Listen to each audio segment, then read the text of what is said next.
بسم اللہ الرحمن الرحیم۔ السلام علیکم۔ اللہ تعالیٰ نے اپنے پیارے نبی حضرت محمد کو ایسا حسن و جمال عطا فرمایا ہے جس کی کوئی مثال نہیں ملتی، اور مثال ملے بھی کیسے جب اللہ تعالیٰ نے اب جیسا حسین و جمیل کوئی اور پیدا ہی نہیں فرمایا۔ صحاب کرام رضی اللہ عنہم نے نبی کریم کے کمال حسن و جمال کو نہایت خوبصورت انداز میں بیان کیا ہے۔ حضرت خالد بن ولید رضی اللہ عنہ سے ایک قبیلے کے سردار نے پوچھا، اپنے نبی کا حسن و جمال بیان کیجیے۔ آپ نے فرمایا، میں تفصیل سے بیان نہیں کر سکتا۔ اس نے عرض کیا، مختصر سا بیان فرما دیجیے۔ فرمایا، جیسا بھیجنے والا اللہ باکمال ہے ویسا ہی اس کا رسول بھی باکمال ہے۔ حضرت حسان بن ثابت رضی اللہ عنہ نے حضور کے حسن کامل کو نہایت دل پذیر انداز میں بیان کیا ہے۔ وہ فرماتے ہیں، رسول اللہ، اب سے زیادہ حسین میری آنکھ نے کبھی نہیں دیکھا، اور نہ ہی کسی ماں نے اب سے زیادہ جمیل کو جنم دیا۔ آپ ہر عیب سے پاک ہیں، یوں محسوس ہوتا ہے جیسے آپ کے رب نے آپ کی خواہش کے مطابق آپ کی صورت بنائی ہو۔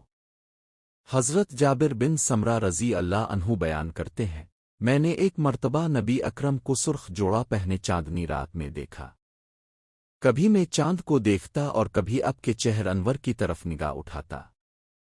کتب میں آتا ہے کہ ایک دن رسول اکرم مدینہ منورہ سے باہر تشریف لے گئے۔ وہاں ایک قافلہ پڑاؤ ڈالے ہوئے تھا اور ان کے اونٹ چر رہے تھے۔ حضور نے ایک سرخ رنگ کا اونٹ دیکھا جو آپ کو پسند آ گیا۔ اپنے قافلے والوں سے پوچھا، کیا تم یہ اونٹ بیچو گے؟ انہوں نے دل میں چاہا کہ نہ بیچیں، مگر حضور کو دیکھ کر کہنے لگے، جی بیچ دیں گے۔ قیمت طے ہوئی۔ حضور نے فرمایا، میں سیر کے لیے آیا تھا، خریداری کی نیت سے نہیں آیا تھا کہ قیمت ساتھ لاتا، لہذا اونٹ مجھے دے دو، قیمت بھجوا دوں گا۔ انہوں نے کہا، منظور ہے۔ حضور اونٹ لے کر روانہ ہو گئے۔ جب تک آپ نظر آتے رہے وہ دیکھتے رہے۔ جب آپ اوجھل ہو گئے تو وہ افسوس کے عالم میں بیٹھ گئے اور ایک دوسرے سے کہنے لگے، ہم نے اتنا قیمتی اونٹ دے دیا اور پتہ تک نہ پوچھا۔ ایک نے کہا، وہ جب بات کرتے تھے تو یوں لگتا تھا جیسے منہ سے پھول جھڑ رہے ہوں۔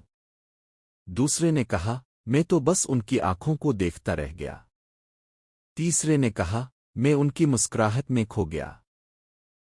انہوں نے کہا، ہم سب ان کے حسن میں گم ہو گئے، اور وہ اپنے حسن کا جادو دکھا کر قیمتی اونٹ لے گئے۔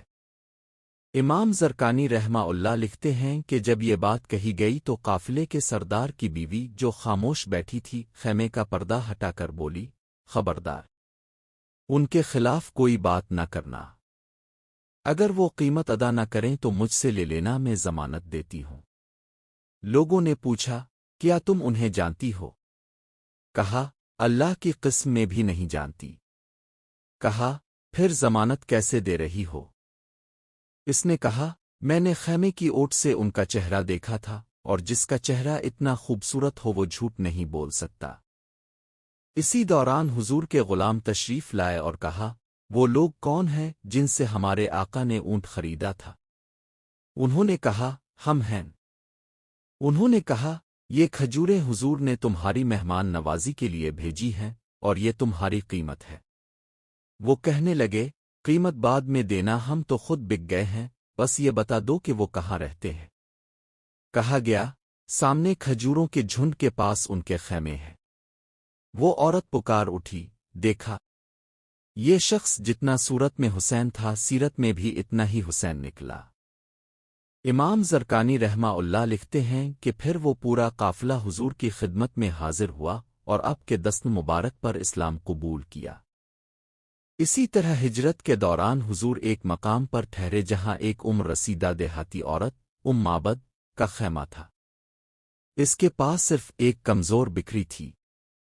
حضور نے اس کے تھنوں پر ہاتھ پھیرا تو اس میں اتنا دودھ آیا کہ سب سیراب ہو گئے، مگر دودھ ختم نہ ہوا۔ جب اس کا شوہر واپس آیا تو دودھ سے بھرے برتن دیکھ کر حیران رہ گیا۔ اس نے پوچھا، یہ دودھ کہاں سے آیا؟ اس نے کہا، ایک مبارک شخص کی برکت سے جو ابھی یہاں سے گزرے ہیں۔ پھر اس عورت نے نبی کریم کا حلیہ بیان کرتے ہوئے کہا، میں نے ایک ایسے شخص کو دیکھا جو نہایت حسین، خوش اخلاق، روشن چہرہ، سیاہ آنکھوں والا، گھنی داڑھی والا، درمیانہ قد، شیریں گفتگو کرنے والا تھا۔ جب خاموش ہوتے تو باوقار نظر آتے اور جب گفتگو فرماتے تو یوں لگتا جیسے موتی جھڑ رہے ہوں۔ یہ عرب کی ایک دیہاتی خاتون کا بیان ہے جس میں نبی کریم کے حلیہ مبارک اور سروتن طیبہ کی خوبصورت تصویر کشی کی گئی ہے۔